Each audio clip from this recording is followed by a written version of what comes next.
This week, we cover not one, but two Nintendo Directs. We look at some games confirmed for NSO and some more that are just rumored for NSO, and we take a stab at defining the Nintendo of today, whatever that is.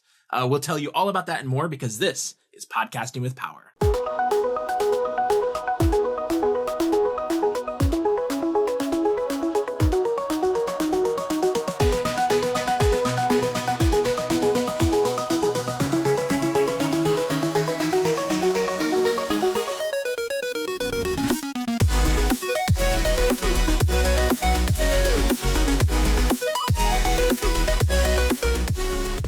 Welcome to Podcasting with Power, your weekly source for Nintendo and video game news, reviews, and deep dive discussions. I'm Zachary Davis, and that's Jordan Carlson.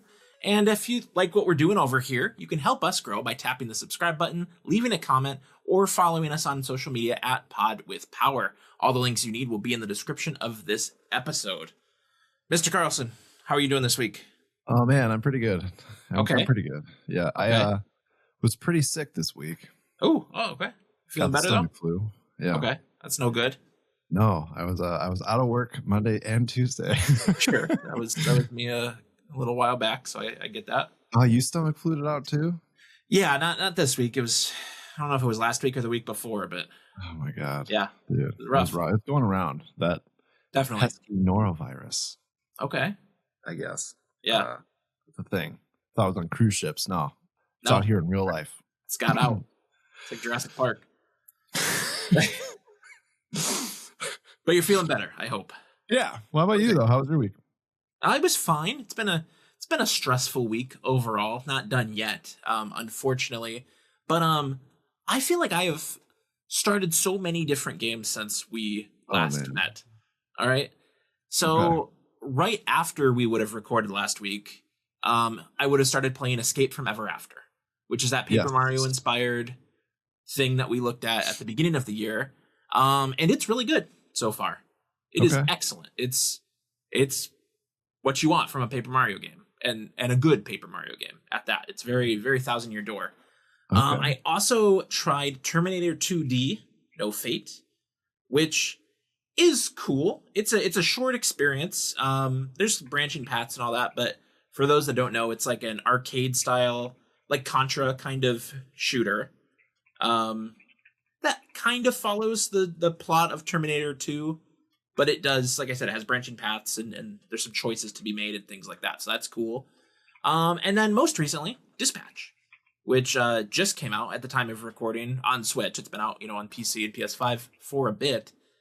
But are you aware of maybe some controversy with Dispatch on the Switch? No, I'm not. Okay. So for those who don't know, it is from, Ad Hoc Studios, a lot of ex-Telltale employees, that kind of thing. It's that kind of game. We've talked about it before on the show and how excited I've been for it. But it is a pretty vulgar game, all right? Yeah. Rated M for mature, definitely. However, it does have a censored mode when you're playing on PC and PS5. If you want to cover up the genitalia, if you want to, you don't want to hear the profanity, you can choose to do that. Okay. Not on Switch. You don't get to choose. Whoa. It's just, so I will say, all the vocal stuff, all the, swear words and stuff, you do have the option for that. I'm allowed to hear that, according to Nintendo. What I can't see dongs. I can't see middle fingers. That's a big one. No dongs or middle fingers? I know. And they just put, it's the same scenes. Nothing is cut out, but it's just that there are black boxes all over. And there's a scene very early in the game with a naked antagonist flying all around. And it's just this weird black box all over the screen. And it's a little, I don't know, distracting. Like at first it was funny. I was like, okay, that's, whatever. But then it's like, okay, like this is in like every shot and it's weird. I'm not saying I'd rather see the dong, but like it's weird that as an adult I don't have the option. You know what I mean? Yeah. No. I don't know how to feel about it. I know some people are getting the game refunded because this wasn't revealed ahead of time. People figured this out yesterday. So people like, I wanted the dongs. I would like to have the choice of dong or no dong. Yeah. Wow. And a lot of people, there's a lot of scuttlebutt about why this happened, who made this happen. Nintendo, of course, is getting all the blame. They made this happen. It seems more likely, though, that rather than do separate versions for different territories, they just did one universal binary, universal version for the Americas, Europe, Asia, etc. And the SERO, they're the Japanese version of what we have as the ESRB, I guess is very strict on that kind of stuff. And so to make that fit their rating system, I think they just did this across the board. If they were to go do their own separate version for North America, then we could have Dong again. But until then, if that ever happens, it's a censored version of Dispatch. Okay. But I'll say 2 episodes in, I don't think it hurts the game. That's pretty crazy. That is pretty crazy. Is crazy.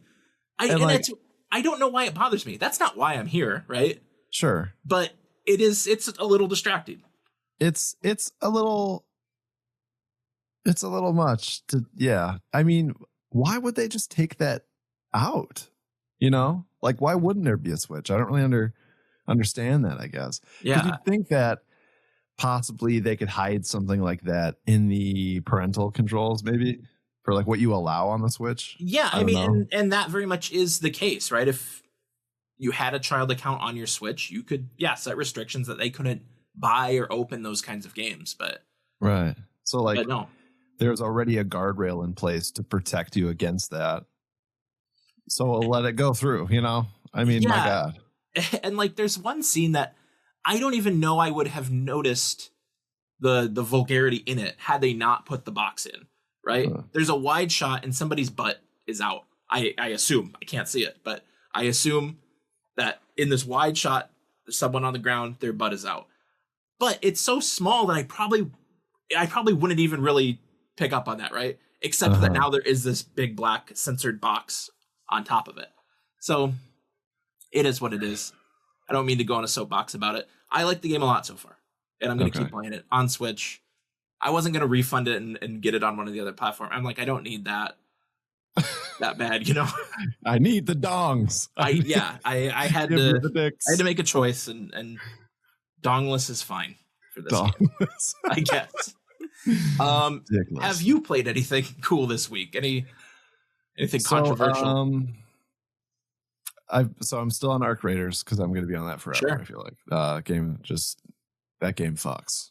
Okay. Yeah. All right. I actually was going to hit you up on that. Have you dove into that yet? No, I still haven't. No. That's okay. I mean, when you do though, let me know because it's been a real hoot. Okay. But they're going through a lot of problems of their own right now, which we don't need to dive into. But there's a lot of server problems. Really? Okay. And people are like losing expensive loadouts because you'll grind for these guns, and yeah.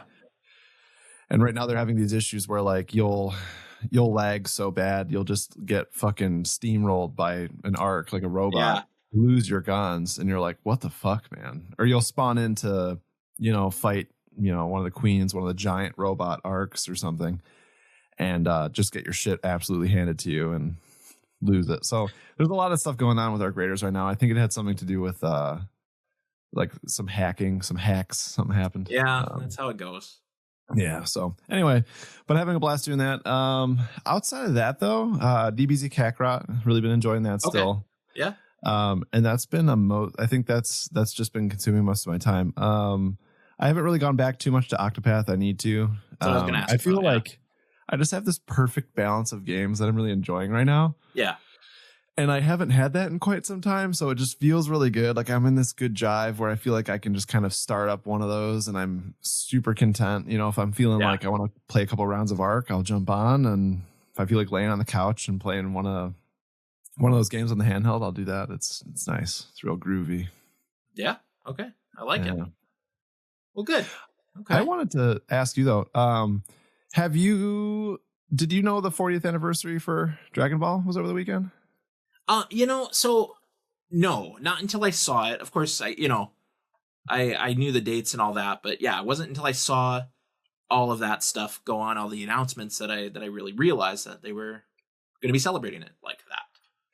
Yeah, it was wild. Obviously, they're doing it not in our time. Okay, so you had to stay up very late to get the updates for over the weekend. But they announced a couple of changes and some releases. So like we're gonna see a new anime series, probably not till like 2027 or something. Yeah. And it's the Galactic Patrol. Yeah, picking up, where Super left off. That's kind of cool. Yeah. So excited about that. And then expecting some stuff with their games too, which should be really exciting. So yeah, there was an announcement for Sparking Zero, right? Yeah. A bunch of DLC. I saw like Demon King Piccolo as one of the characters, maybe like Super 17. I should probably know this before I just start naming random characters, but yeah, both of those are in this article. But yeah, so it sounds like they're kind of trying to celebrate a lot of the history of Dragon Ball there. And there's like something with like Dragon Ball Game Project Age 1000 or something. Yes, and I do not really know what that is. No, it doesn't seem like there's a whole lot of information out there, but really just the fact of the whole thing, I'm just excited to see some new Dragon Ball stuff, and I'm curious to what that'll kind of mean for us. But the Diama stuff for Kakarot is honestly really cool. Yeah. I still haven't watched that. That's something I definitely want to do first. Definitely. I enjoyed it. I mean, we won't have to go down this hole too much, but it really does. There's a lot of hate for it. Okay. But I mean, like, you and I are pretty big fans. I mean, we've watched most of all the different series that they've remade, Kai and all that. I know you were big with Kai. Diana, big, there. It was fine. I watched big it. Kai guy. Yeah, big Kai guy. Shy guy and a Kai guy, 2 weeks in a row. But the Diama really revisited like the playfulness of Dragon Ball. Okay. And I think you'll enjoy that. But no, I'm just excited to see more Dragon Ball stuff out there. I was curious if you caught any of the weekend stuff. So I don't know. No, that's very cool. How do you feel about that? We're going to go on a little tangent now because you awoke the dragon here. How do you feel about them essentially redoing like the Beerus Battle of Gods arc? I don't know, dude. I understand. It's just interesting to me that they're doing it. It is, but like, so I was thinking about it like this, like, because my initial thought was like, why the fuck would we do that? Like, it doesn't matter to me, right? Yeah. Well, we've been waiting on these the Moro arc and that kind of stuff for a while. The anime's been in limbo for a long time. Right. So why would you remake something that already exists? Yeah. I have no idea. I was just relating it back to like, people who maybe their hobby is content from Dragon Ball, and it's like us being like, oh, they're remaking Ocarina of Time, and we're like, oh, I love that. Yeah. And to me, that seems so different because it's you absorb media content differently when just you're watching it, you're not interacting and playing it. Right. But to me, I'm trying to treat it like the same thing. Like, okay, maybe people will really enjoy this higher fidelity version of this movie. And I'm trying to think about it that way. But I'm with you. I don't really care that that's happening, Yeah. It does look like it's coming a little sooner than the Galactic Patrol stuff this fall. And yeah, maybe gonna, add a little bit of new content. And I think the big thing is that they're redrawing a lot of it, which I know is a complaint with that arc specifically, is that some of those frames, some of those stills you see sometimes on Reddit don't look so pretty. So I get it, but yeah, you're right. I don't necessarily need that. Yeah. But no, that's cool. I'm glad you shouted that out because I would have probably skipped over that. When Sparking Zero came out, I kind of started. That was the first time I had revisited Dragon Ball in a long time. So I watched all of Dragon Ball Z. I watched Super for the first time. I then got about halfway through Dragon Ball, and that is kind of where we sit currently. And the thing is, before I got to the question was, after I'm done with Dragon Ball, do I watch GT? Which is it's something I haven't done since we were in middle school when that was on Toonami or whatever. Like, I certainly didn't watch all of GT back then. Yeah. So I don't know. I purchased all the GT DVDs or Blu-rays maybe, and I intend to rewatch it. I liked it for what it was. I didn't like Vegeta in it. Okay. But like, I liked it. Sure.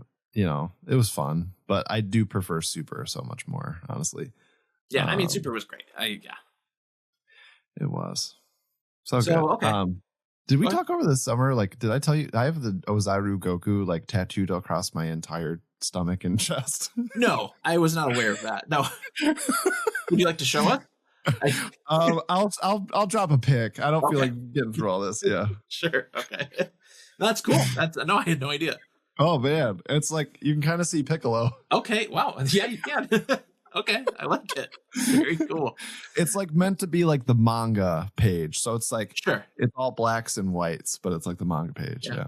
That's really cool. No, I don't know if you've posted that on a story or something. No, but I realized I never did. Never shared it. Okay. Well, Anywho. cool. Very cool. Okay, we're gonna step away from Dragon Ball Land for a bit here. Probably for the rest of the show, I imagine, but who knows? And we're gonna tackle some of the latest Nintendo news stories. We will define Nintendo in 2026 a little bit later, but for now, I've got 4 Nintendo news stories for you. Are you ready for that? Oh yeah, let's go. All right. We had a couple Nintendo Directs this week, which is wild. We've had 2 of them since we last met. But story number 1. Super Mario Galaxy Movie's new trailer shares a first look at Yoshi. This is by Liam Doolin at Nintendo Life. Nintendo just aired a new trailer for the Super Mario Galaxy Movie during a special direct broadcast, and it gave fans a first proper look at Mario's longtime pal, Yoshi. Apart from Yoshi and a bunch of other surprises in the trailer, Nintendo's Shigeru Miyamoto also gave a quick history lesson on Yoshi's origins in the video games. Following this, Chris Meledandri provided an update on Illumination side, mentioning how animation on the movie has been fully completed and has now moved into post-production, with the teams focused on the sound design and the music. The film's directors, Aaron Hovarth and Michael Jelinek, have also collaborated with composer Brian Tyler, Nintendo, and the designers at Skywalker Sound. Tyler has integrated themes from the Galaxy games into the movies and is recording the score with a 70-piece orchestra. And I want to point out that the music in both of these trailers we've gotten for this movie, I love it. I love the little nods to the different themes. Yeah. The Super Mario Galaxy movie will arrive in cinemas in April. So did you see this trailer? Did you catch the direct, which wasn't much more than the trailer? Just the trailer for me. Okay, cool. And where are we at? How do you feel about Yoshi, and how do you feel about this movie right now? Yoshi made a weird noise. Okay. At one point. Do you that's recall? kind of the history of Yoshi, yeah. Yoshi, I don't know if you know this about Yoshi. Yeah. Made a weird noise. Always. It was like what? Like the glowing eyes, and then it was like when Yoshi first revealed his or herself. Yeah. Their self, if you will. There was like a weird noise, and I was like, what? Like I knew it was Yoshi because we had talked about it, and then I'm immediately putting it together. I'm like, oh my God, who are we going to get? And then they showcased quite a few people, actually. Yeah, we saw, if you haven't watched the trailer and are, concerned about that, pause this podcast right now and go watch it. We saw Birdo, right? Mm-hmm. We get a pretty clear shot of Birdo. I cannot believe we didn't predict Birdo, by the way. I know. With Yoshi, it just kind of... Yeah. I think we should have... Yeah. It's so obvious. Yeah. Like, I can't believe it. But yeah, so it was Birdo, Yoshi... One of those rats. Huh? What are they called? The rats? Wasn't there a rat in this trailer? Rats. Am I making that up? I feel like there was a rat. Cow, no. Maybe not. Oh no, definitely not. Okay, but so scrubbing through the trailer here, the end. I want to mention the end, right? Oh. Yoshi, Birdo, and the Baby Mario Brothers. Thank you. Yeah, so we get that realistic dinosaur from Odyssey that was always weird. Kind of. Oh, yes. And then you see Yoshi run off with Toad and the Baby Mario Brothers. Mm-hmm. What does this mean? What? What does this all mean? I don't know. I have no idea. Like, so the dinosaur, though. Okay. Cool. Yeah. Odyssey? Yeah. No. We're getting a lot of Odyssey. I mean, the way it opens kind of with the Toasterina stuff that we've already seen. Like, we get there's a lot of Odyssey there. But so has this Yoshi met the Mario Brothers when they were babies? Or have our Mario Brothers turned into babies? Right. So is that is that a flashback? Is it? Right. But I don't know, because it seems like between the teaser at the end of the Mario Brothers movie, where it's the Yoshi egg, And then the way they find him now, where he's kind of all timid and hiding, it does kind of make it look like this Yoshi is young, right? It does. And you were right about the rat. There's actually other confirmed characters include Rosalina, Bowser Jr., Mouser. Okay.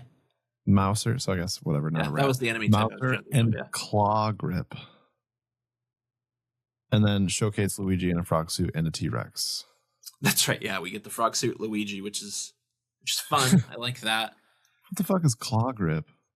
Is that one of the bats? I don't know.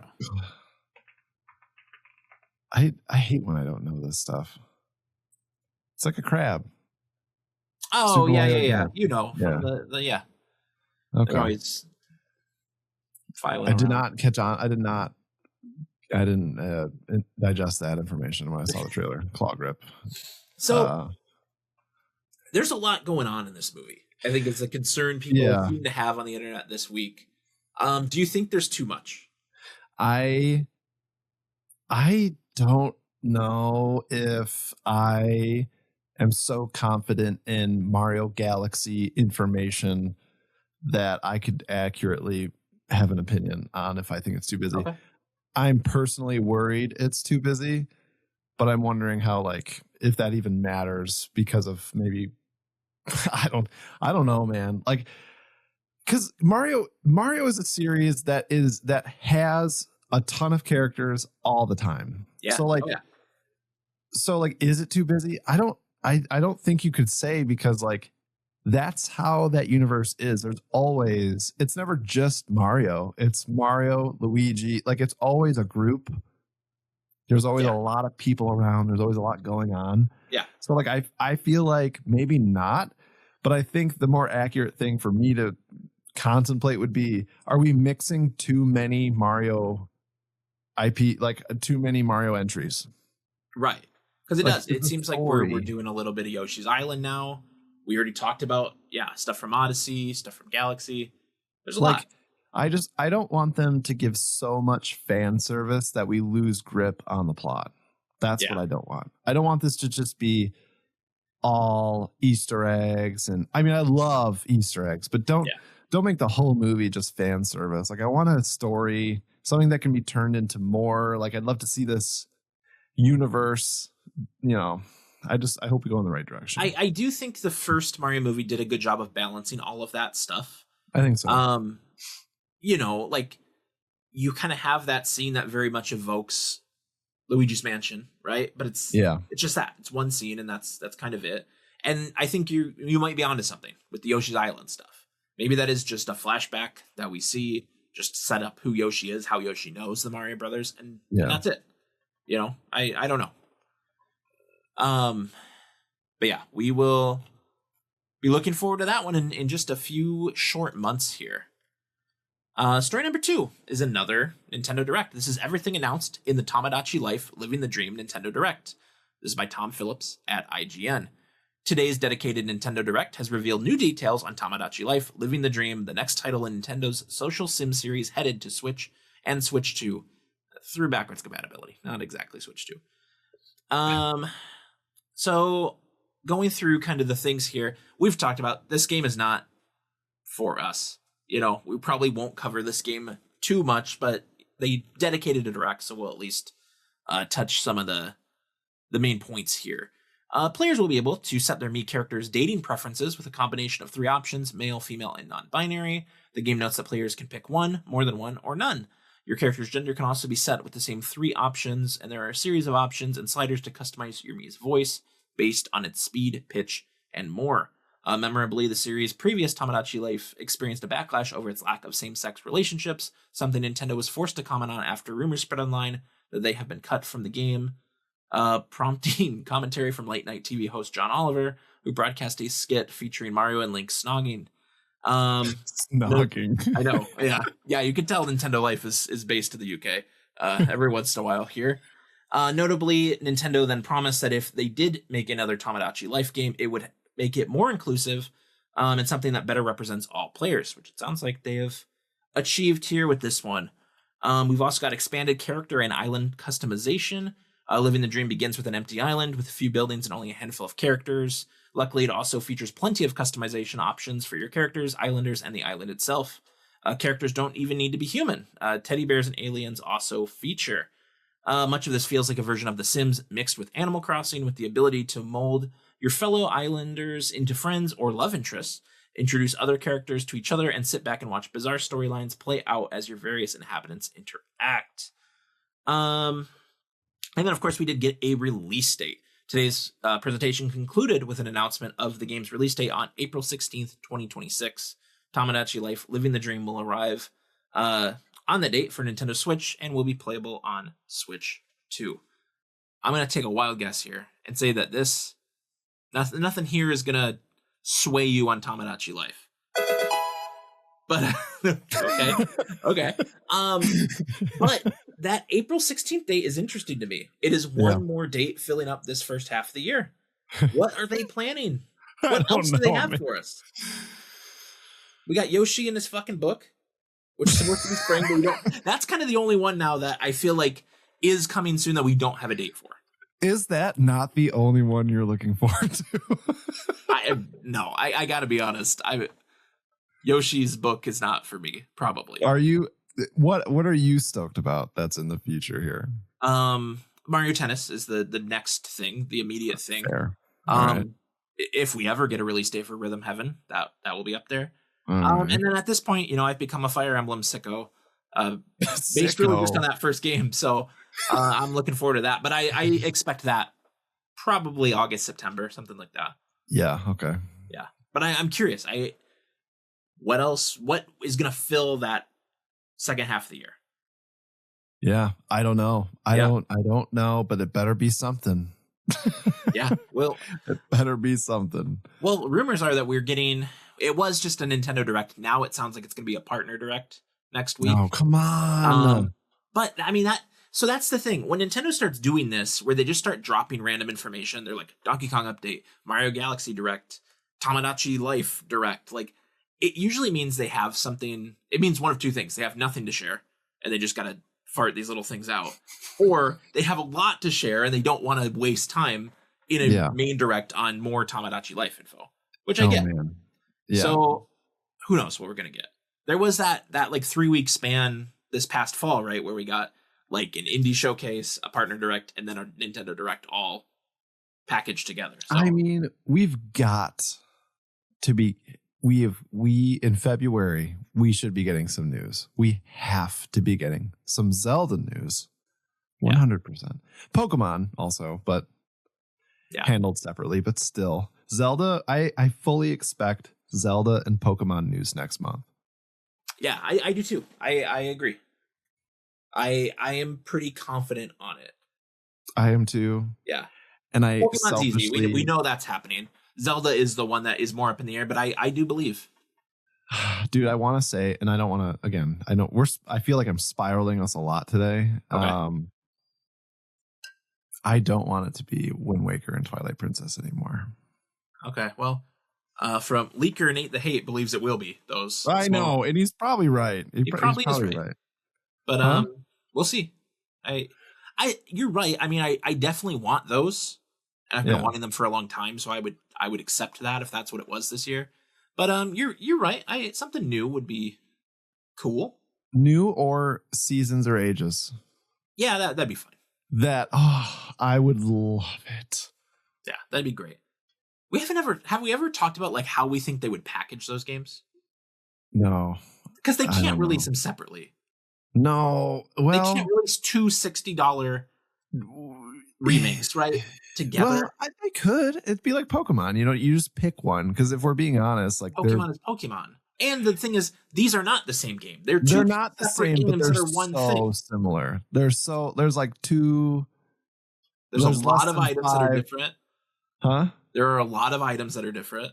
That's why I changed from 2 to 5. I think it's like less than. It's very similar. It's so similar. I don't know. I think they are two complete games. Yeah, I mean, they're both as long as Link's Awakening. I mean, would you expect them to be packaged? Because they are, like you're saying, you just said they're two separate, completely different games. Could they be the same price then, separately? Well, so yeah, I think, and Nintendo would never do this. I think you could release them at lower price points. They were $40 each. Or you merge them into one thing, the two adventures, and then the end. That kind of brings them all together. Yeah. Because I think there's a lot you could do to kind of speed those games up. Yeah. So you could take 2 10-hour games and make a, 15-hour game. Man, I just want something like that. Like, I don't know if I'm just bored of that rumor. Yeah. I don't know. But either way, I'm excited, and I'll be excited with whatever. I just hope they do the anniversary. They honor the anniversary. That's all. I agree. This has been a great discussion of Tomodachi Life, by the way. We're going to move on to some games that you will be able to play if you so choose. Story number 3. 2 unreleased Virtual Boy games are coming to Nintendo Switch as part of the NSO expansion pack. This is by Jordan Midler at Video Games Chronicle. Last year, Nintendo announced that games from the cult classic accessory would make their way to modern Nintendo platforms. The Virtual Boy for Nintendo Switch 2 and Nintendo Switch will cost $100. I know that because I bought it. A cardboard model will also be available for $25. Players will be required to use one of these to play Virtual Boy games when they're added to the service on February 17th. The launch lineup of the games includes Tolero Boxer, Galactic Pinball, Red Alarm, Golf, Virtual Boy Wario Land, 3D Tetris, and The Mansion of Innsmouth. Nintendo has announced that 9 more games will be added to the service in the future, including Mario Clash, Mario Tennis, Jack Bros, whoever they are, Space Invaders Virtual Collection, Virtual Bowling, Vertical Force, V Tetris, and the previously unreleased Zero Racer and D Hopper. The Virtual Boy was an early virtual reality console released in 1995 and was famously one of Nintendo's biggest commercial failures. Partly due to its high price and unappealing red and black display, the console was discontinued less than a year after it was launched. However, the console received some memorable games, notably Virtual Boy Wario Land and Mario's Tennis. That will be part of the Switch Online expansion pack. It's not in this article, but I wanted to mention one of the other things they talked about was that they are adding a feature later in the year where you'll be able to change that color palette. So it'll still be, instead of black and red, it could be black and green, it could be black and yellow, whatever, which might make it a little more manageable on the eyes. But okay, there's some info here. Got a launch lineup. It's crazy to me that they're locking the 2 Mario games. You'll get those in the future. It's like, no, I paid $100 for this thing, and you're telling me the 2 games that I've been hearing about for 20 years that I need to try a Virtual Boy for, they're not going to be there. Yeah. Wario Land is, and that's great. I'll play that, but this whole thing is crazy, man. Like the launch support for Virtual Boy is stronger than they've supported most other ones. It's like, what the fuck? We got 3 GameCube games. Remember that? Yeah, what the fuck, dude? Yeah. Like, you're going to put this helmet on and play these red and black ass games. It's just like, yeah. Come on, man. I don't know. It's wild to me. But I think it's very interesting. We're getting 2 unreleased games with this. At some point. That Jack Bros game, I gave that a real quick search, and that's a rare one, I guess. Okay. Interesting.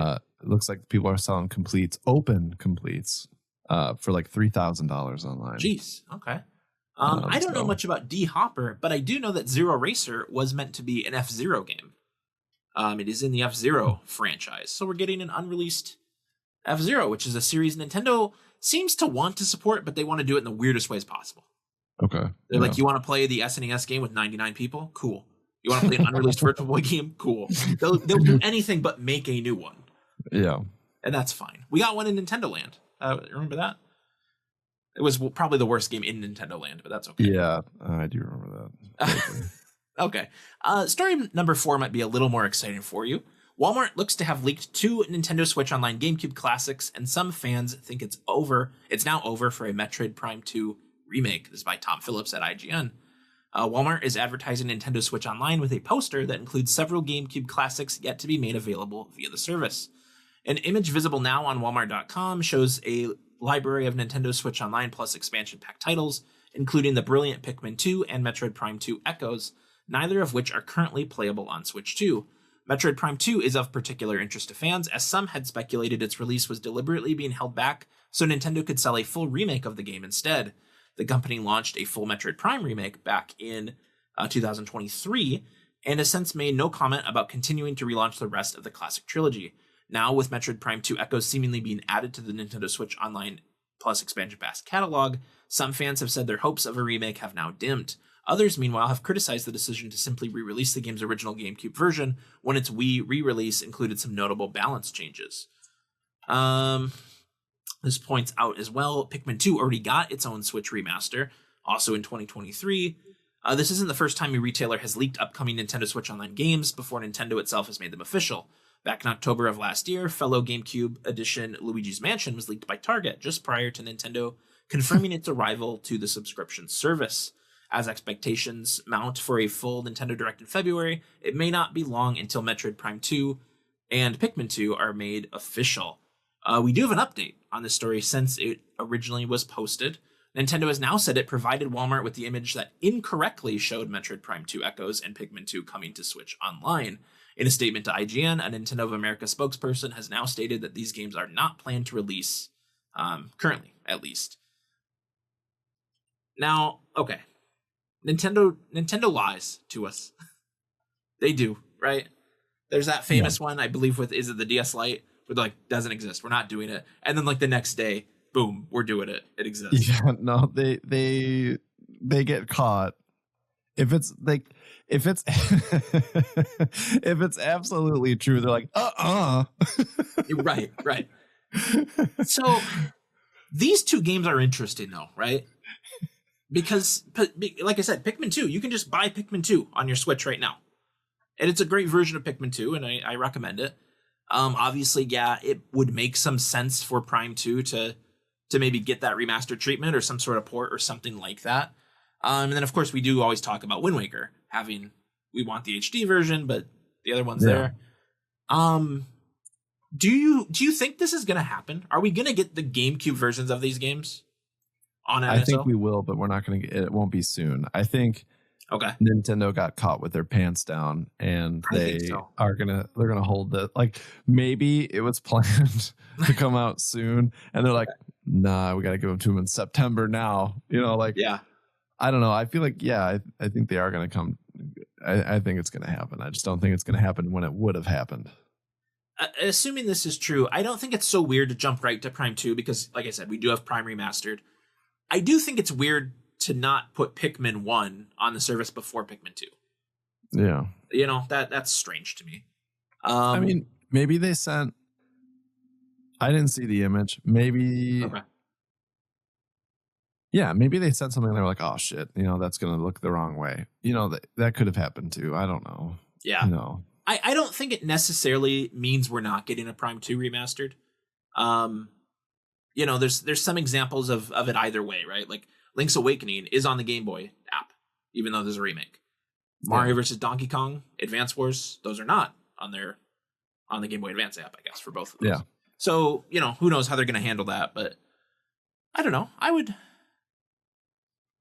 play Metroid Prime 2 on my Switch, I guess. This isn't the version I want. It's of the ways I could get this game on the Switch, this is the worst way. Right?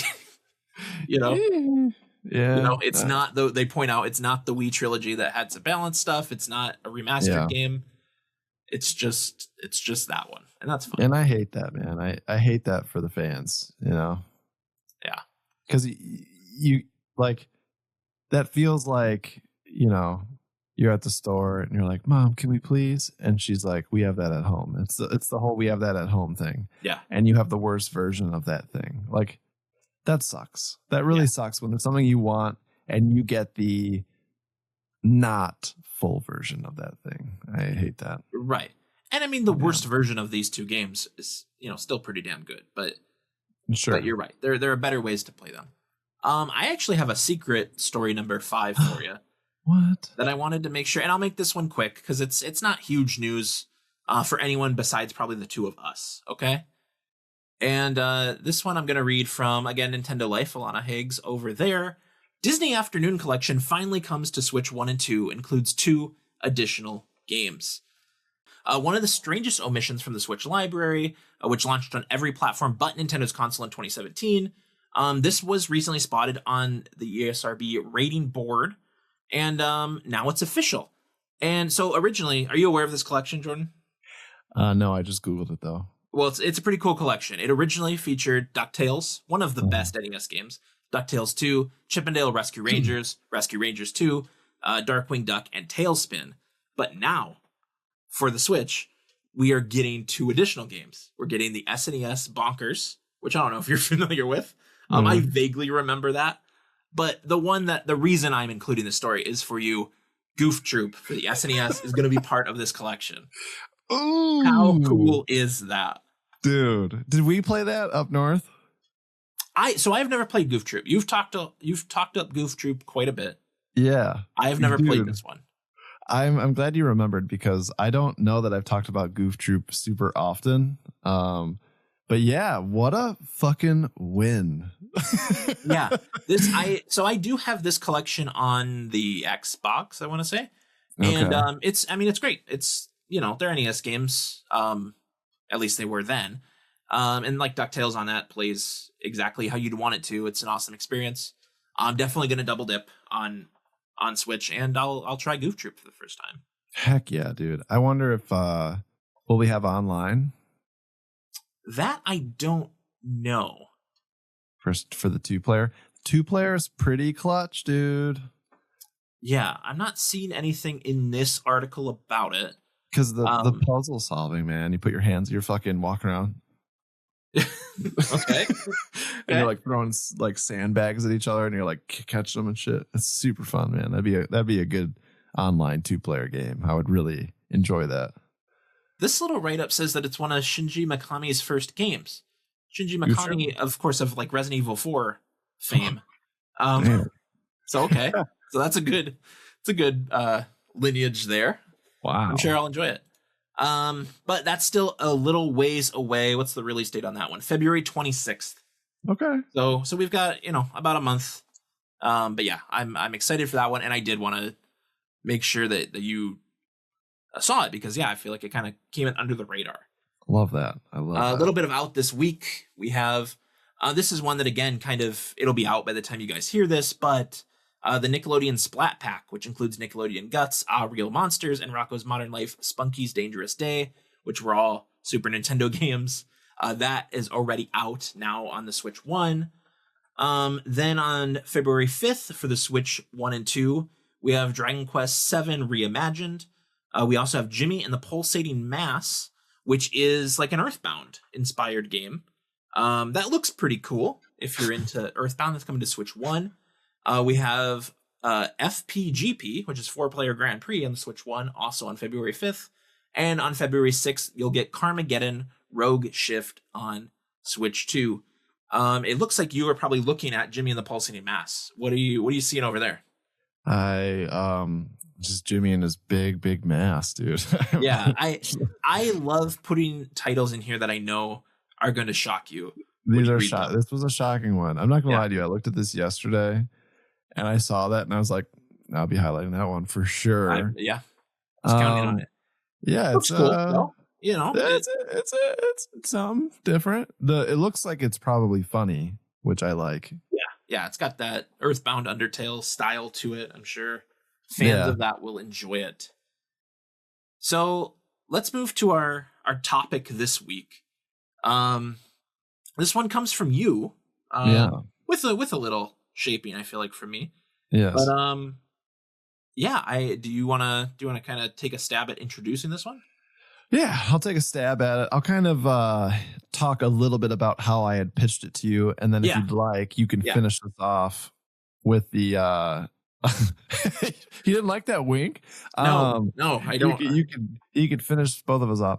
I'm not interested in your pulsating mass. With the kind of where you took us. Okay, I just drooled also for all the visual people. Just totally spit all over myself. Okay.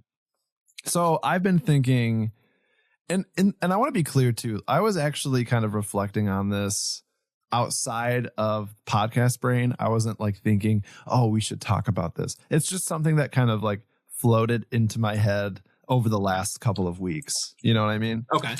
And I think it's because I was kind of, we brought up 3DS a couple of weeks back again. So I got out my 3DS again and was kind of clicking around.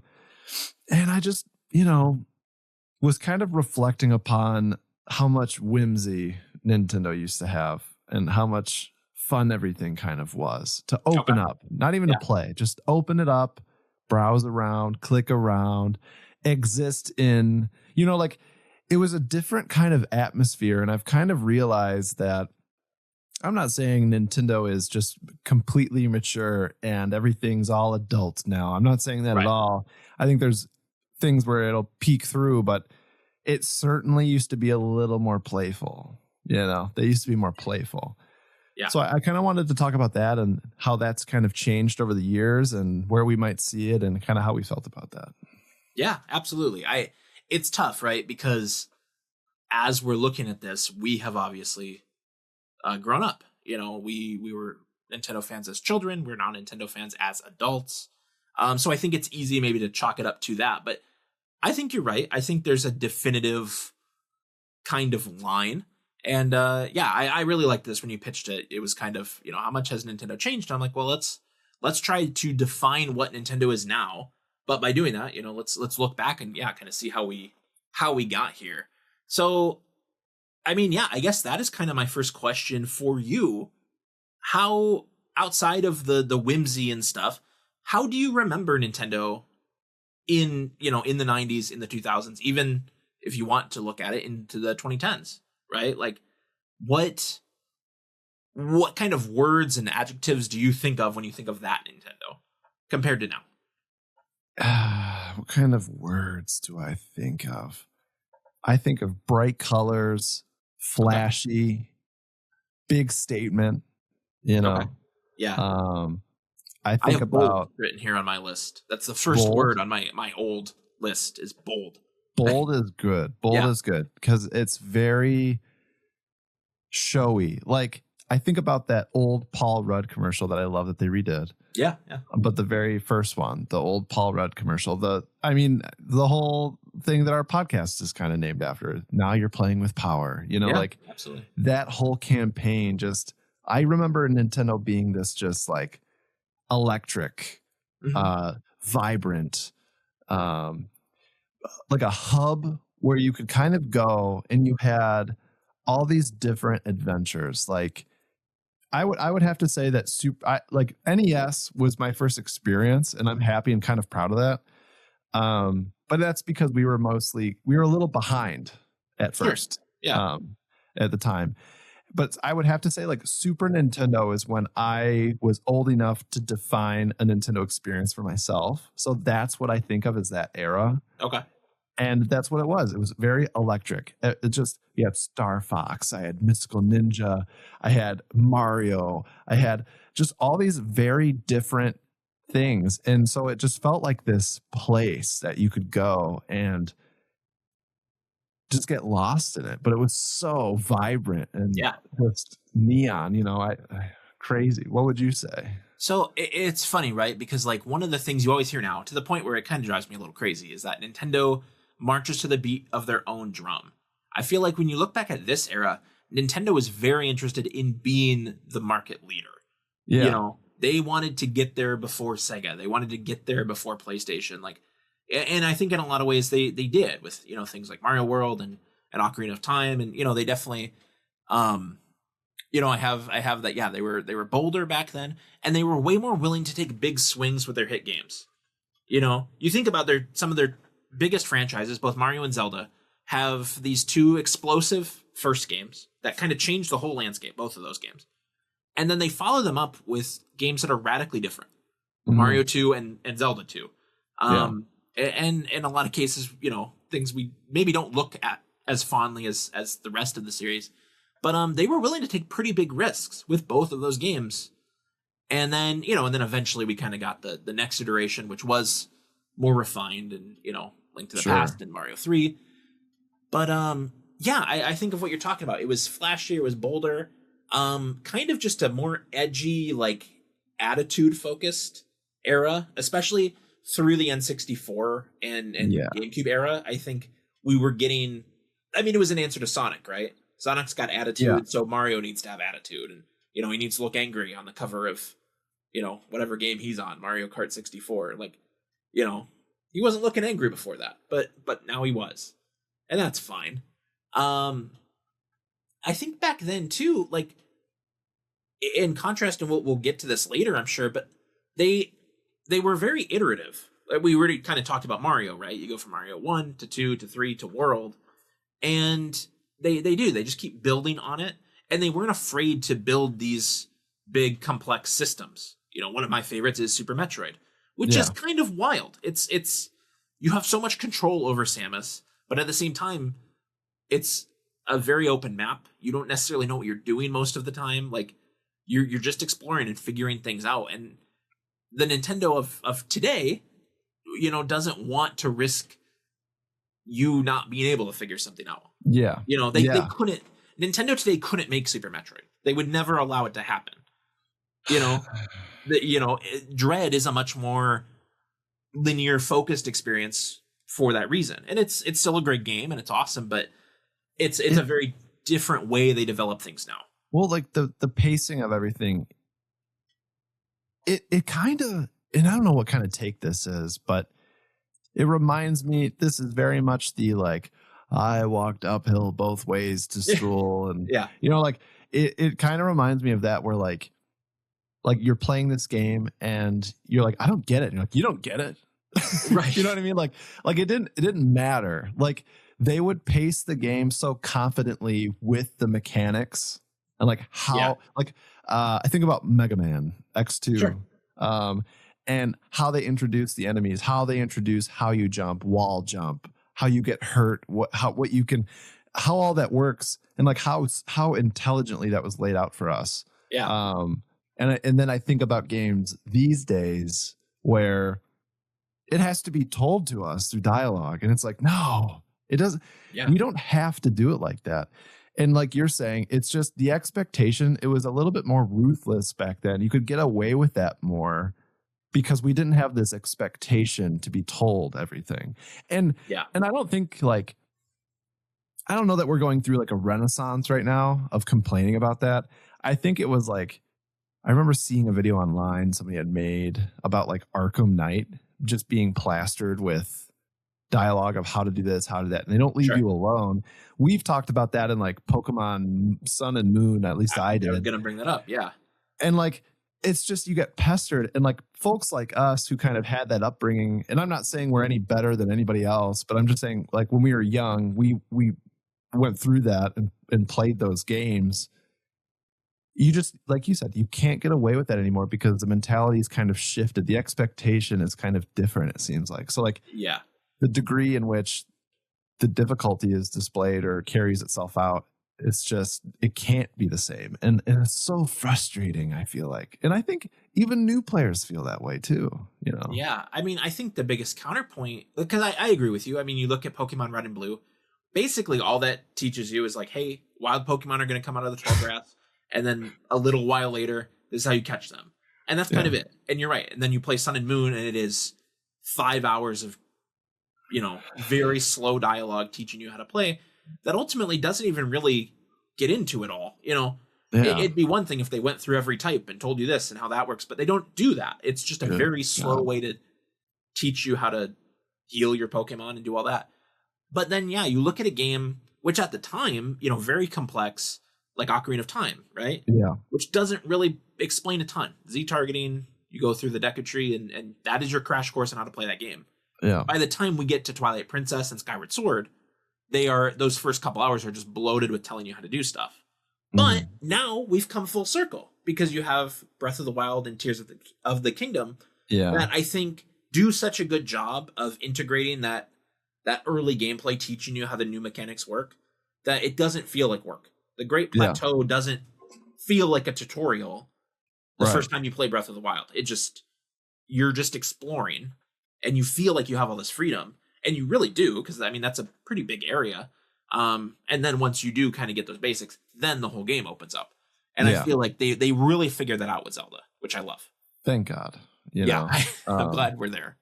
I am too. And I'm actually kind of excited that we're on the next chapter with Zelda too. I'm excited where we go with that, but no. I hope to see that more. I'm hoping Yoshi in his big fucking book. I'm telling you, man, that game is going to hold your hand the whole way. They are not going to trust you. They're definitely not going to trust you with Yoshi. Yeah. You know? I know. They won't. I know. You're probably right. I just want to be so hopeful. I know.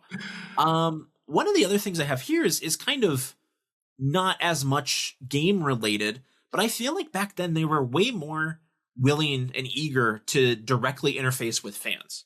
You know, I think you posted something recently on Instagram about was it the tip line or the game help? Yes. Which obviously was a service they made money off of, but love that. But then you have things like the tournaments, the tournament cartridges that you see, and people would go and do those, and that was an actual physical event you would go do.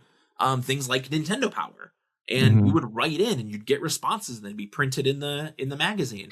So fucking cool, man. And then the one that really cemented it for me, made me probably the thing most responsible for me being the Nintendo fan that I am today, is the Insider forums.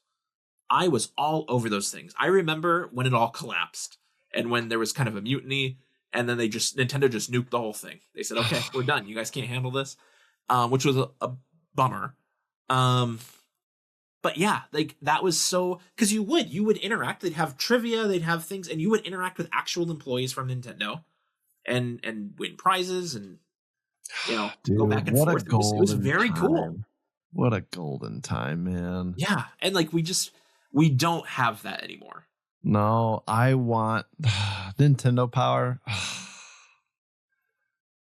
I would love it, man. I mean, I know you can just go out and buy magazines. There's often plenty of Nintendo content out there in magazines, but I want something from Nintendo, I know, yeah, because people always, well, it's just propaganda, it's just marketing. I know that. Yeah. I know that. In the same way that I know, and I'm not trying to discount the journalism that the people at Game Informer do, right? Sure. But I know that when, EA gives them an exclusive, it's because they want information about their game out there. And it takes the writer to take that and process that and turn it into something worth reading. And I very much appreciate that.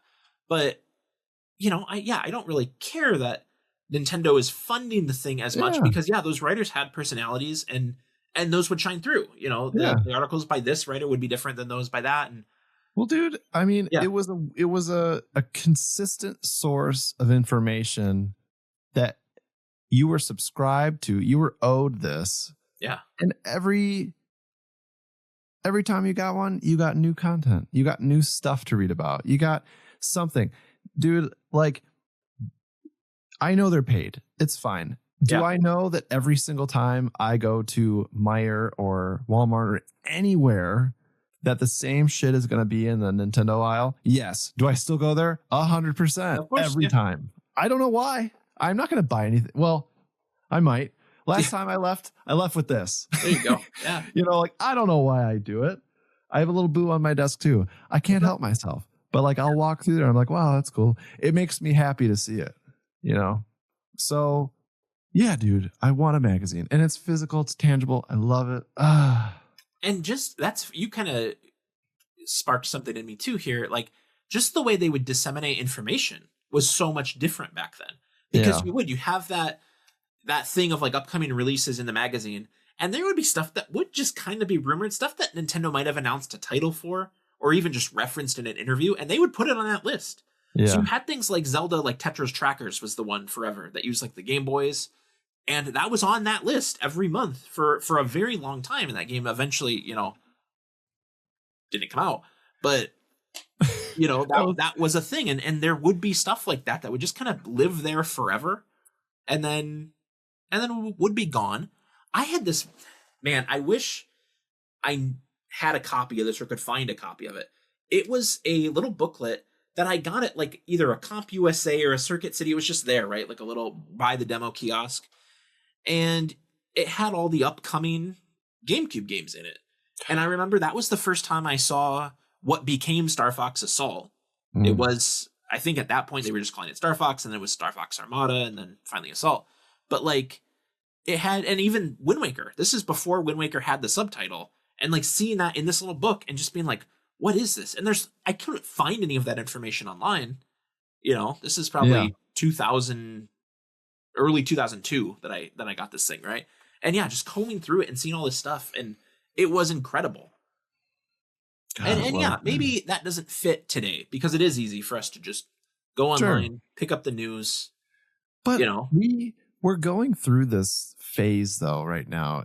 It is, I'm going to say renaissance again. It is another renaissance. We are going through a retro renaissance right now. We absolutely are.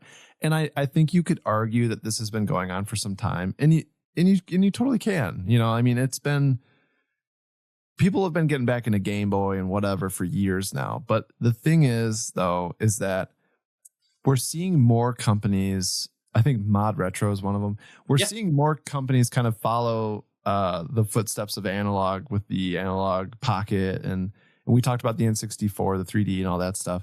Yeah. But I mean, like, I'm also seeing, I can't remember what the company was. I wish I could, because I'm personally funding this one. I put in on it early. What do you call it? A backer? Yeah.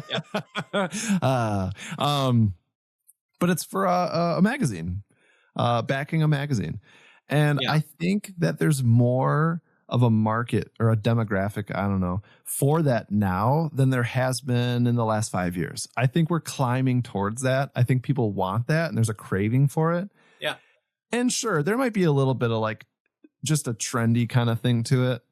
But I think that there, just as much as there is support from like a trending audience, I think there's a desire from people like us, maybe, that just, it makes them happy to have that. It's just, it kind of fires those endorphins. Like, you love to have that in 100%. Your life physically, and not just like a trend thing. But to be honest with you, I'm all about the trend because it's bringing back the things people care and love about. So who cares, you know? Yeah. But I'm hopeful that we're heading in a direction where maybe, like, you know, maybe Nintendo will do that again one day. Maybe companies will go towards that again one day. I don't know. Yeah. It's hard. So I feel like we've kind of captured what Nintendo, you know, that feel was for us growing up as Nintendo fans. And I think it's interesting. We kind of stayed within a certain span of years, I think, with pretty much everything we talked about. What about, well, I mean, we could branch out. I mean, I think what we've said, or at least personally, I'll speak for myself. I think what I've said is very much the attitude that I've defined for Nintendo, but I think that carries through because you're right. We've been sticking to like Super Nintendo and N64 era. Maybe not even so much N64, more Super Nintendo. Yeah, and I mean, I kind of strayed into the GameCube stuff too because I very much, you know. But I mean, like, this playfulness does carry, because you're right. I mean, this did go into, we had Nintendo Power through GameCube, of course. You know? Yeah. So I mean, like, that type of magic kind of followed them for quite some time. I mean, because to me personally, if we're just laying it out there for discussion and we're talking about like the whimsy era, as we kind of put it early on, I would say this carried me up to the Wii U, probably. Okay. Well, that was going to be my question. Like, where? Yeah. So that's kind of where that ends for you, right? You feel like, okay. I think so. And I think we saw a little bit of a touch of it in the Switch with the Neon launch. Okay. Just a little dollop of it. Okay. But like, I think we really have matured. Like, I feel like we dropped our kid off at college with a Switch, and he left us with his neon black backpack, and we picked him up, and he was all gray and boring. Okay. That's funny. You put that line, I think, a little later than I do. Okay. I think that Nintendo that we're talking about, I think kind of officially went away when Super Smash Bros. Brawl came out in 2008. Wow. I think those first couple years of the Wii are very similar. I think you look at the kind of the slate of games and what they were trying to do with them. I've talked about how ambitious Metroid Prime 3 was, you know, revisiting that. I think Mario Galaxy at the time, it's not my favorite now, but at the time very much was that. And even, you know, Twilight Princess, of course, was very much we're trying to do a game at the production that Xbox and PlayStation are, you know, that Hideo Kojima's doing with Metal Gear. Like we're putting that level of oomph into it. Yeah. And yeah, I do feel like Brawl was kind of the last big push. And then you look at kind of the Wii and DS games that came after that. And I think that is kind of where that Blue Ocean strategy, the touch generations, that kind of stuff all starts to really come in full force. Yeah. And not that that's necessarily a bad thing, but it's like that's when that's when you're getting Donkey Kong Country Returns instead of, you know, a 3D Donkey Kong that maybe we would have wanted at the time, or, you know, something like that. So yeah, that's kind of where I put it, I think. See, so because I want to take this into a different place, like, because we talked a little bit about like the UI, right? Oh yeah, on the consoles. When I think about the Wii, that is like heyday silly. It is, right? Like, you know, like it's very organized, but yeah, you're right. It has its quirks to it. Just like, I think the whole thing is just super playful, and like that. I feel like right now we're doing that thing like in Talladega Nights where it's like, that's how I see my Jesus. Like, you know what I mean? Like, that's how I see my Nintendo. Just playful, sends me fucking letters and gives me a little jingle when it does. You know what I mean? Like, right. I love that stuff. I don't love, you know, I do remember, I think it was was it the Wii that the disc slot would light up and you're like, in the middle of the night, you're like, excuse me? Yeah, you got a message, yeah. Yep. Like I would hate when that would happen in the middle of the night or something, but I do really, that was really charming for me, like that stuff. And I feel like the Wii shop music, dude, yeah. Amanda asked me before we hopped on, she's like, what are you guys talking about in your podcast tonight? I was like, we're talking a little bit about when Nintendo was playful. And I was like, you know the Wii Shop music, right? Because Nintendo, like I've told you before, she's not a huge gamer. Sure. But everyone knows the Wii Shop music. Well, it's everywhere. I mean, I feel like when Kali's on TikTok, I hear it all the time. Yeah. And I mean, like, but do you recognize it? Does everybody recognize it? Of course they do. It was just this, it's almost iconic. It is iconic, actually. Yeah. It is. It's almost Vogue, dare I say.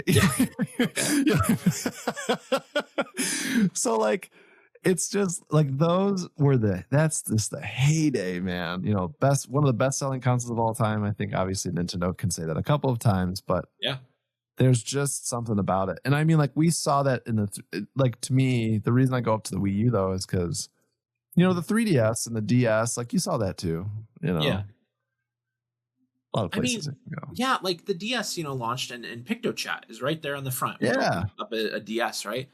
And the thing is, like, the 3DS and the Wii U have features like what we're talking about. You know, the Miiverse on both those platforms was very cool. But I feel like they, compared to the Mii channel and the Wii Shop and PictoChat, like, they were just kind of buried.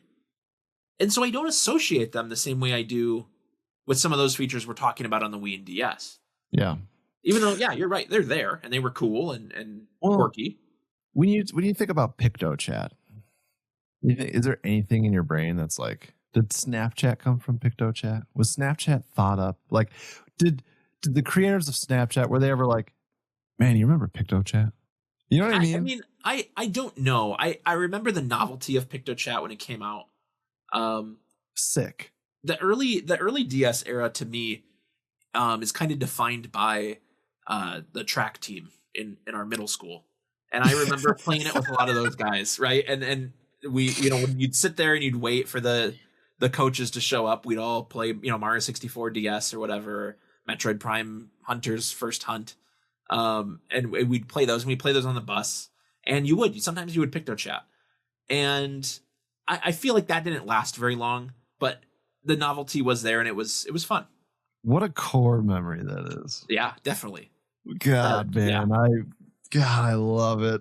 I love that so much. The DS, I remember being a little off put by the UI, like the screen, very black, white grid, you know.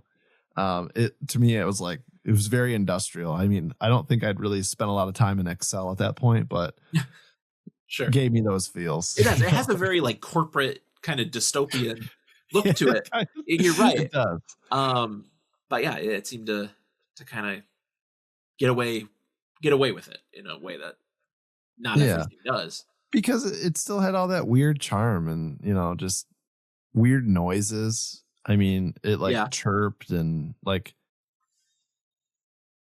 it was just playful. It was very playful, even if it didn't look like it. It had all these, just all this stuff going on. And I mean, like the Wii,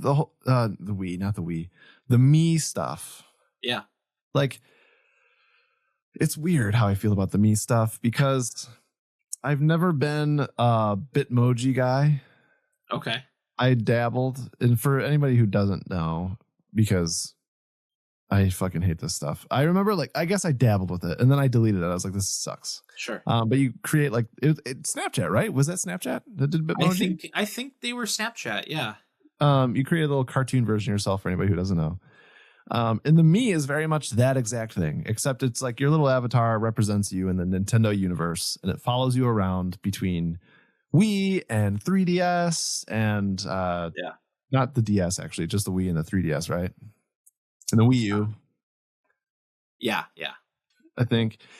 And like that was fun. And then they had the Miiverse, and that was super playful and cool, and everything Miiverse you could do cool. There. Yeah. And dude, Miiverse was super fun. I had a blast in there, drawing pictures, making fun of Splatoon with everybody. Just seeing the stuff people would post, the unhinged. Yes. It was hilarious going through Miiverse at any given day. And the best part about it actually, the most comparable thing to it was like a Nintendo Reddit thread. Kind of, yeah. You know, like in a way. And like it was all like a Reddit thread would be. It was all like-minded people who all had the same interests. So like the jokes always hit, you know, everybody got it. Yeah. Like I love that sense of community that you had access to because you had the Wii U or the 3DS or whatever it was. Yeah. It was like this special thing that you had, that you were granted because you had the thing. You didn't just go online to find it. You had the thing, you know? Yeah. And in that sense of community, I think is just what I miss about Nintendo the most. Because they branched into things like Street Pass, and we don't need to blow that open. I know we've really done that a whole lot, but like I loved it. I want something like that again, you know? I miss that. Yeah, you know, I think, and I don't really have it written here, but so I remember when Nintendo started to get into online play, like seriously into online play, and it launched. It was on the DS in 2005. There were 3 games that year that came out. Tony Hawk's American Skateland, which I had and loved, played a lot of that online. Okay. Mario Kart DS, and then Animal Crossing Wild World. And I thought they did a great job with that. You know, you'd get on that line, you know, a little bit. Animal Crossing, you did need to have friend codes, and so you were playing for the most part with people you actually knew, and were communicating with people you actually knew. But you know, as that went on, I feel like Nintendo got more and more afraid of that, and to the point where, you get to, there's no way we would ever have a Miiverse now. They would never trust us with that. They hardly trust us in general. I mean, we were way less trustworthy back then. Sure. Like when we did have it, we shouldn't have. You know what I mean? Like that was right. That was wild. Though that was unhinged. Those were unhinged times that we were trusted with that from Nintendo. But like the idea, like you can't add people from a game like you can on the Xbox. Like if I play a Call of Duty match with you or a Halo match with you and talk to you, I could be like, okay, that guy's cool, I'll add him. You can't really, there's not really a mechanism to do that in almost all games that you can play on any of these platforms that we're talking about. But like that Tomodachi Life game that we talked about today, like I don't believe that has any online features. And it probably should, given how similar it is to something like The Sims or Animal Crossing. And yet it just doesn't. And that's kind of odd. Yeah, I mean, trust us with online. We're kind of getting there, right? With game chat and things like that now. Yeah. We're I feel like they're very much like, they gave us a camera, which I think is fucking crazy. I can't believe we talked about Uno. I can't. Yeah. I think we're very much, they're testing the waters right now. They're just seeing what we can get away with. Because dude, if we still had Me Plaza or, you know, that whole thing in cameras. What are we doing? You know, yeah. I hope we're headed in some kind of direction because like the crazy thing, dude, is that like we've cracked, there's still more. I mean, like the directs even. Yeah, that's a huge change in how they've done things. You know, right? And it's way more corporate, like you said earlier about the DS. It's very corporate. I feel like I'm at a fucking Nintendo QBR or something, and they're like, "Welcome, thank you for coming. This is what we have. This is what I would like to tell you about." Blah blah blah. It used to be like fucking puppets and stuff. You know, like we'd get like these little quirky presentations, letting us know what's going on. I mean, they were such a big part of E3. Yeah. You know, which is now, of course, gone. But that was, for, I guess, people who might not know, that was a trade show that would happen every June. And Miyamoto would come out with a Master Sword and tell you about the next Zelda game. And, you know, and they would play Wii Sports up there and have a disastrous Wii Music presentation. Yeah. And, you know, and things would go wrong. And that was fun. And I think because of that, that's why they shifted to the direct format.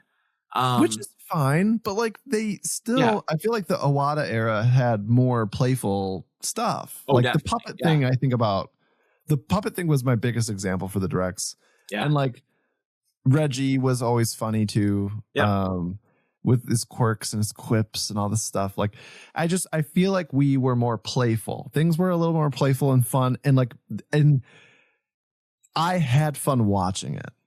I don't feel like I'm having fun watching anymore. I'm more like, what do we got? What's next? I'm like, next. Yeah, I mean, you know, you're definitely right. I think that era that you're talking about was still very much an attempt to control the messaging, to really be like, we can edit this, nothing's going to go wrong. We can just present it the way we want to. But you're right. Over time, that kind of energy has drained from it. And like you said, I like the directs now. They're fun. But they really do hinge on the games, which is probably what they should hinge on anyway. But be a little more. I don't think they're as fun. I think they're so straightforward. And I, not to say I don't look forward to them. I do, and like I enjoy them. I just miss, like, there was an excitement that used to kind of surround them, and I mean, and we still do. I hate when I'm at work for these things, but like. I do rush to my computer. I do set an alarm. Like I make time, even at work.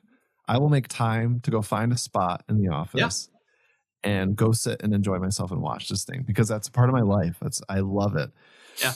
So like when I do that, you know, if I'm working at home, even like I'll step away. I'll go sit down on my couch. I'm like, all right, here we go. And like the music comes on and we're hype and we're excited, you know. I miss like, and then watching it, like laughing, and like I miss that delivery, I guess is what I'm trying to say, you know. I get it. But I'm curious if you agree with this.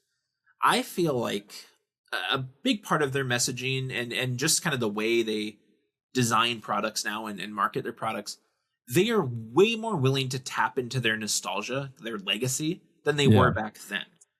Like, can you imagine on the N64, they weren't figuring out a way for you to play Super Mario Brothers on that thing. They didn't care. Yeah. You know, if you wanted that, go find an NES and go find it.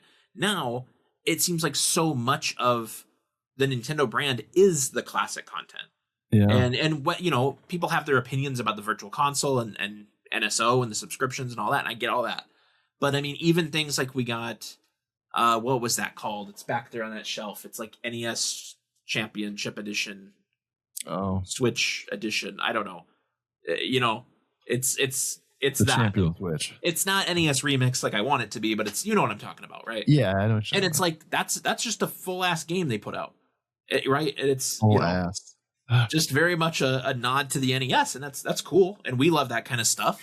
But dude, I cannot believe I've never thought that's such a good point. That's so interesting. We do we as in the fan base really hold them accountable to, like, we're like, you better keep this stuff relevant, you know. Like yeah, we do. But Nintendo, it's funny when you talk to Nintendo, the people the detractors, right, that don't like Nintendo, one of the main things you always hear is that they just sell you the same game over and over. And sometimes they mean they don't change enough game to game, and sometimes they mean literally they just keep trying to sell me Super Mario Brothers. But when you look back at the era we're talking about, kind of that Game Boy, N64, Super Nintendo, GameCube era, there aren't a ton of examples of that. There are a couple. You know, you have the classic NES series on the Game Boy Advance. You have Mario All-Stars, you know, maybe as a good example of that. I cannot believe they even suckered little me into that too. That's wild. Right. But like, you know, they weren't, I feel like once we get to the Game Boy Advance, they kind of realize like, oh, we could put Super Nintendo games here. Yeah. Let's put Mario World, let's put Link to the Past. And then by the time we get to the Wii, and they're like, let's just fucking sell them for $5, $8, $10. And you know, you have people like us that buy them up because we got to have them. There's another platform to play Ocarina of Time on, so let's do it.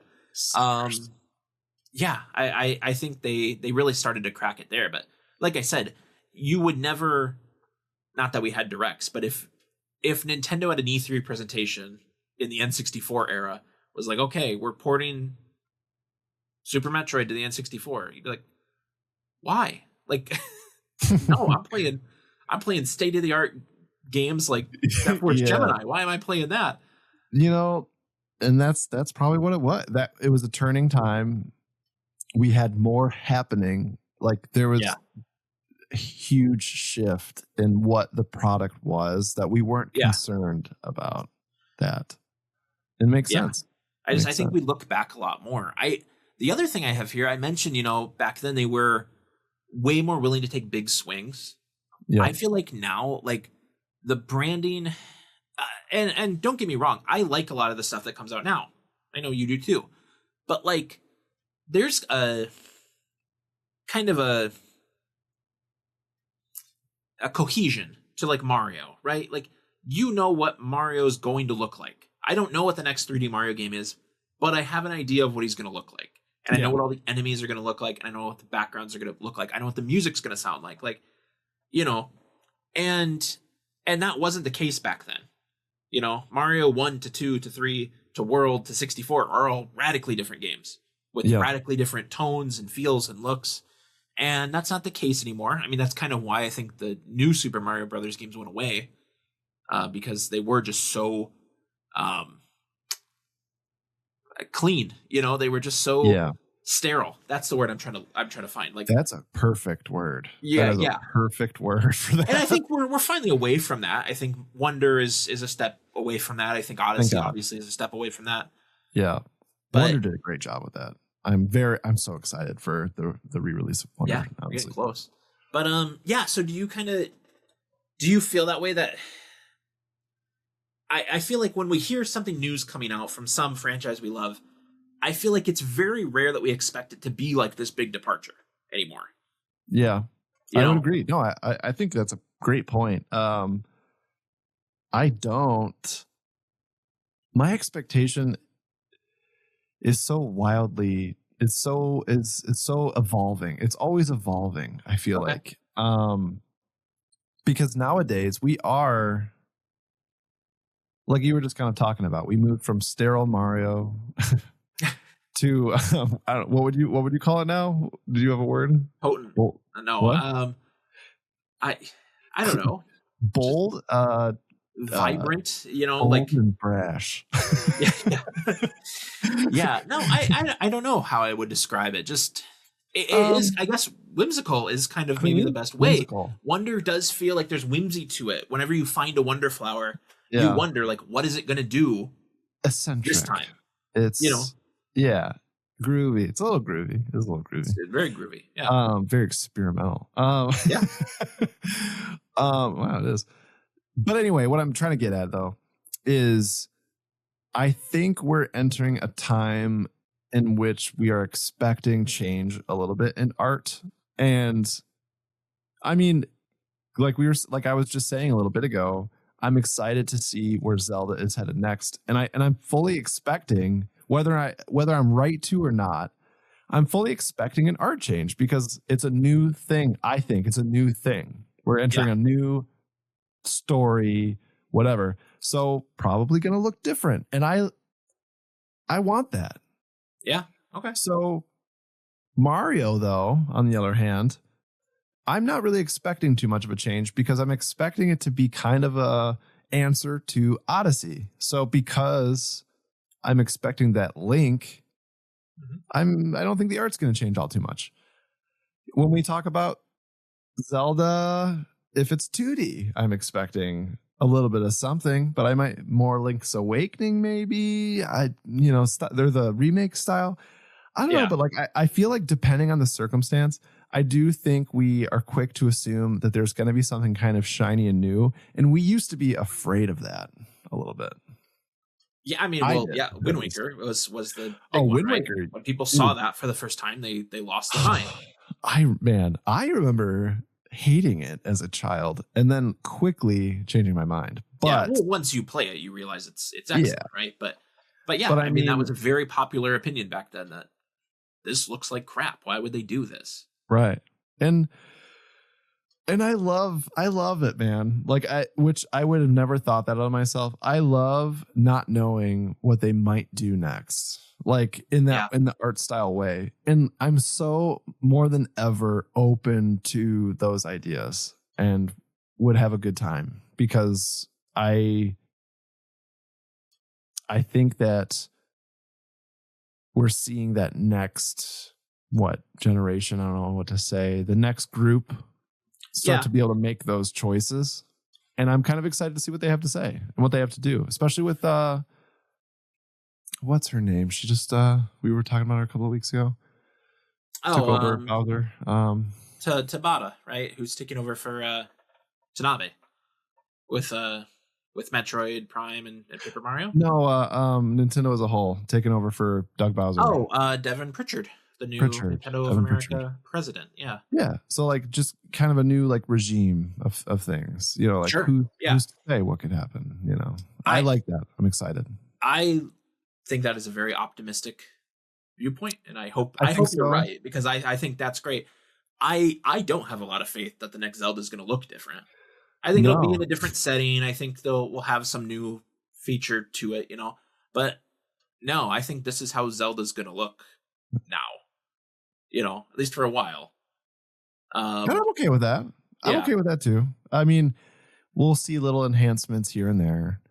But you know, I feel like we're entering a new chapter with Nintendo, and I'm just curious to where that is, what that is. I mean, I know that when we look at I don't want to say the market, maybe the world as a whole, the leaders in the world like Apple and Sony, Microsoft, and just that like clean tech. I think it's just kind of the times to be that type of company and kind of show a maturity. But I don't know that that's here to stay. I think maybe it's just a phase, and maybe we'll just look back on this as kind of a phase. But I do feel like maybe we're on like the precipice of some kind of change. And I'm hoping we kind of go towards that eccentric shift. I mean, so far, when we look at the Switch 2 specifically, I think there are some signs that you're right. I think that just the general direction and vibe of Donkey Kong Bonanza points to that. It's, you know, let's take something familiar, but let's take these ideas to the nth degree, right? And make them simple enough that you can grasp it. Just, you're going to break stuff, you're going to make stuff, you're going to throw stuff. Like, those are simple ideas, which has, I feel like when we talk about kind of the way Nintendo changed, that was a big part of it, right? Is simplify everything to the degree that even you have fans like us that are kind of like, this is too, you know, like I feel about Yoshi. This is kind of too simple for me to enjoy at this point, compared to Yoshi's Island and Yoshi's Story. But I think Donkey Kong kind of shows that they can do simple, but have depth to it.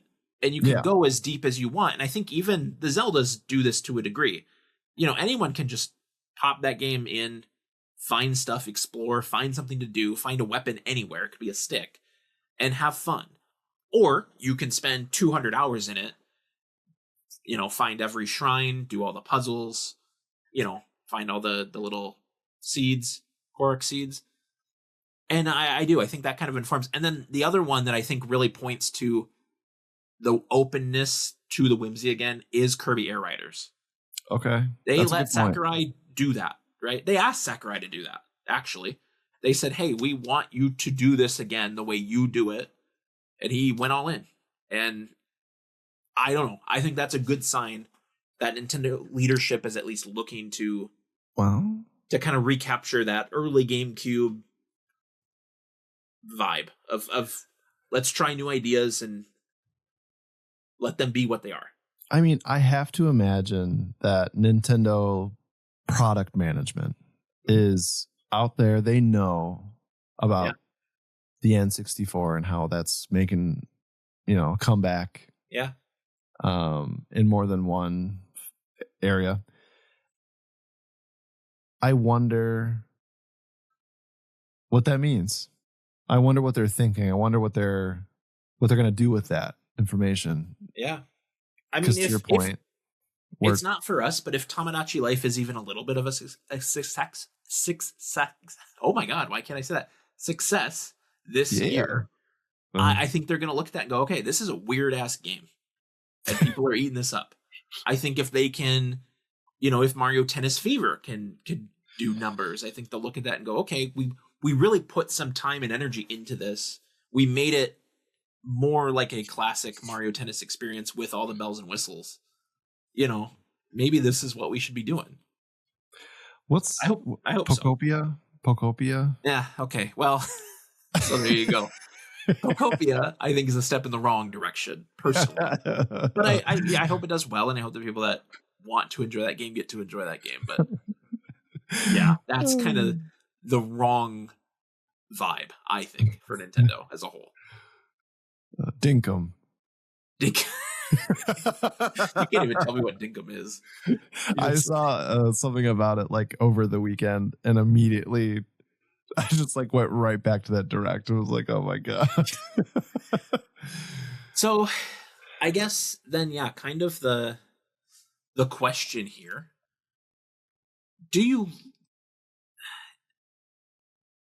like it right now? Do you like Nintendo right now? Do you want them to change? Do you want them to go back?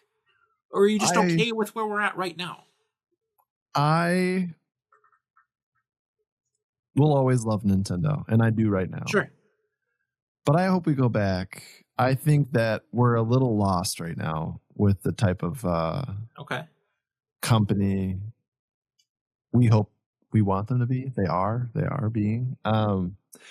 Yeah. I hope we can get a little bit back to that playful state, because when I look at the Switch 2, it's on my desk all the time. I can't help but feel like a little soulless when I look at it. Like, I miss all that fun that it brings me. Right now, it's just Donkey Kong, like you said, Kirby Air Riders, which I haven't played. Those do bring a different energy to it, and I'm just hoping to feel that more thoroughly in 2026, going into 2027.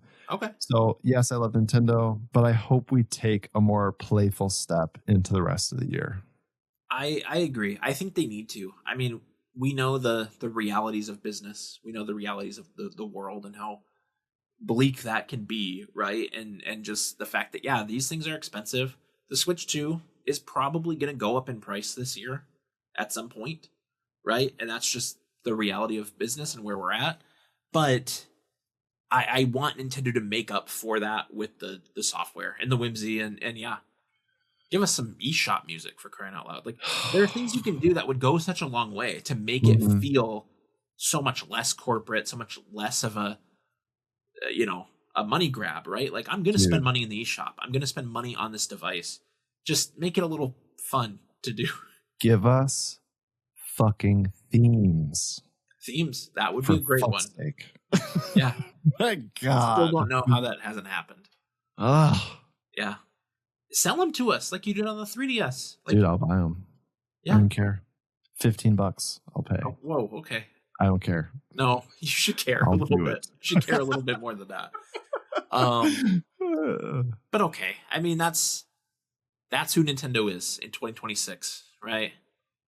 More corporate, maybe a little less fun. Still giving us games we enjoy. Still giving us hardware we enjoy.